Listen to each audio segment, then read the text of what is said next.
Mon nom est Kael. Et jusqu'à il y a environ 1 heure, j'étais le gardien le plus fort, le plus rapide que la tour ait jamais connu. Je pouvais danser entre les griffes d'un Chasm Fiend comme une valse lente et transpercer l'armure d'un Null Knight à main nue. Tout le monde me regardait comme si j'étais une sorte de sauveur, celui qui mettrait enfin fin au fléau une fois pour toutes. Ils me claquèrent dans le dos, criant mon nom, et me disaient que j'étais invincible. Le problème avec le fait de croire à son propre battage médiatique, c'est que quand on tombe, on ne fait pas que toucher le sol. On le pulvérise, et c'est exactement ce que j'ai fait. J'ai échoué, juste à la ligne d'arrivée, au sommet même de la flèche, avec le cœur du fléau palpitant juste devant moi. J'avais entraîné toute ma vie pour ce moment précis. Chaque cicatrice, chaque os cassé, chaque nuit blanche était censée mener à la victoire. Mais la force et la vitesse n'ont pas suffi. Le gardien final, une créature d'ombre pure et de désespoir, appelée le silence, n'était pas quelque chose que l'on pouvait simplement frapper. Il se nourrissait d'espoir.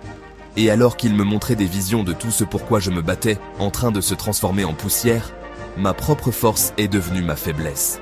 Il a transformé ma confiance en arrogance, ma vitesse en imprudence.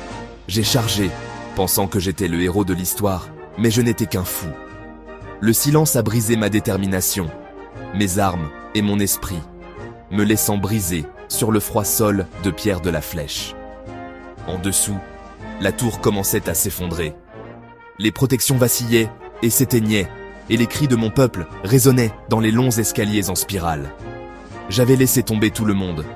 Le poids de cela était plus lourd que n'importe quel monstre que j'avais jamais combattu. Allongé là, je ne pouvais que regarder l'obscurité s'infiltrer depuis la flèche, tout consumant. J'étais censé être la lumière qui la repoussait, mais je m'étais éteint avec un fizzle pathétique. Tout ce pouvoir, tout cet entraînement, et pourquoi faire? Pour devenir le joueur vedette de la cérémonie d'ouverture de l'Apocalypse. C'était la blague cosmique ultime, et j'en étais la chute. C'est là qu'Elara m'a trouvé. Elle n'était pas une guerrière comme moi. C'était une scribe, quelqu'un qui étudiait la langue runique ancienne de la tour et sa magie oubliée. C'était aussi ma meilleure amie, la seule personne qui voyait toujours l'enfant maladroit derrière le héros légendaire. Je m'attendais à ce qu'elle court pour se sauver. Mais elle s'est simplement agenouillée à côté de moi. Son expression n'était pas de pitié, mais de détermination farouche. Elle a regardé l'obscurité qui se propageait, puis ma forme brisée, et j'ai vu une terrible idée se former dans ses yeux. Une idée qui impliquait un sacrifice que je savais que je ne pourrais jamais rembourser. Elle était sur le point de faire quelque chose d'incroyablement courageux et d'incroyablement stupide.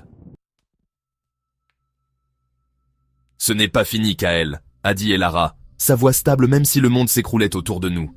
Elle a sorti de sa sacoche un ancien artefact lumineux, le compas Chronos. Je ne l'avais vu que dans les manuels. C'était une magie à usage unique, de dernier recours, plus mythique que réel. La tour a son propre temps, a-t-elle expliqué, ses doigts traçant les runes lumineuses sur sa surface. Elle se souvient de son propre passé. Je peux te renvoyer, avant que le fléau ne devienne aussi fort. Avant, ça. Elle a désigné mon corps brisé et la fatalité qui approchait.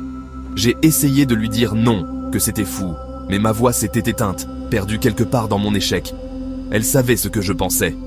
Ce n'est pas une discussion, a-t-elle dit, un sourire triste sur son visage. Tu as toujours été les muscles, j'ai toujours été le cerveau. Pour une fois, écoute le plan. Le compas a commencé à bourdonner, brillant d'une lumière blanche aveuglante qui repoussait les ombres. Cela coûtera tout, Kael. Cela va défaire ma chronologie pour alimenter la tienne. Je ne serai qu'un souvenir. Une histoire que tu as connue autrefois. Le sacrifice était trop grand. Sa vie pour mon erreur? Ce n'était pas un échange équitable. C'est moi qui avais échoué, pas elle. Elle méritait de vivre, de voir un futur que je venais de détruire pour tout le monde. Mais rien ne pouvait l'arrêter. La lumière du compas Chronos l'a englouti, et je pouvais voir sa forme commencer à s'estomper, devenant translucide. « Ne refais pas les mêmes erreurs », a-t-elle murmuré, sa voix sonnant déjà lointaine, comme un écho d'un temps lointain. « La force ne suffit pas. Tu dois être intelligent. Tu dois être meilleur, pas seulement plus fort. » Ces mots m'ont frappé plus fort que le silence n'aurait jamais pu le faire. Elle avait raison. J'avais été tellement concentré sur ma puissance physique que j'avais oublié l'arme la plus importante de toutes, ma tête et mon cœur. J'avais oublié pourquoi je me battais en premier lieu. La dernière chose que j'ai vue fut le sourire s'estompant d'Elara et la lumière blanche qui la consumait. Puis, une sensation d'être déchiré et recousu en même temps. Ce fut un voyage violent, bouleversant à travers le temps, des montagnes russes, à travers mes propres souvenirs joués à l'envers. Et puis, bang! Je me suis réveillé en haletant, assis droit sur un lit étroit dans ma vieille chambre de caserne. Mon corps se sentait plus jeune, plus faible. J'ai regardé mes mains, pas de cicatrices. J'étais de nouveau un adolescent, une recrue qui commençait juste son entraînement. La tour se dressait haute et entière, devant ma fenêtre, baignée par le soleil du matin. Et Lara l'avait fait. Elle m'avait donné une seconde chance, et son souvenir en était le prix. Se réveiller 20 ans dans le passé était désorientant, c'est le moins qu'on puisse dire. Ma force légendaire avait disparu, remplacée par les membres longs et maladroits de mon moi de 17 ans.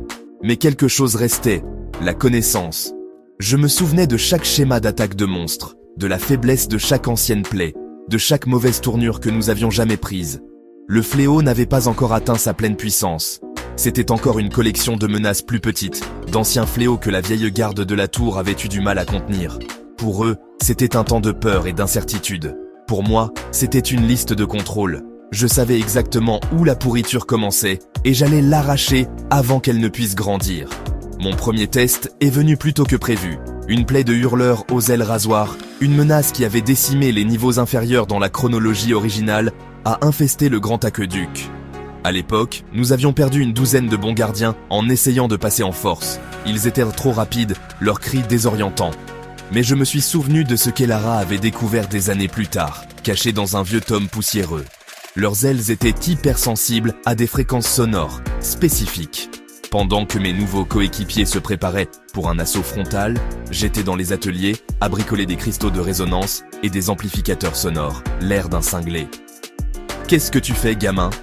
a demandé le sergent d'entraînement bourru, peu impressionné par mon projet d'artisanat. « Le combat est dehors. Je lui ai juste fait un sourire. Fais-moi confiance. » Lorsque nous avons atteint l'aqueduc, l'air était épais des cris des ailes rasoirs. Alors qu'il plongeait, j'ai activé mon appareil.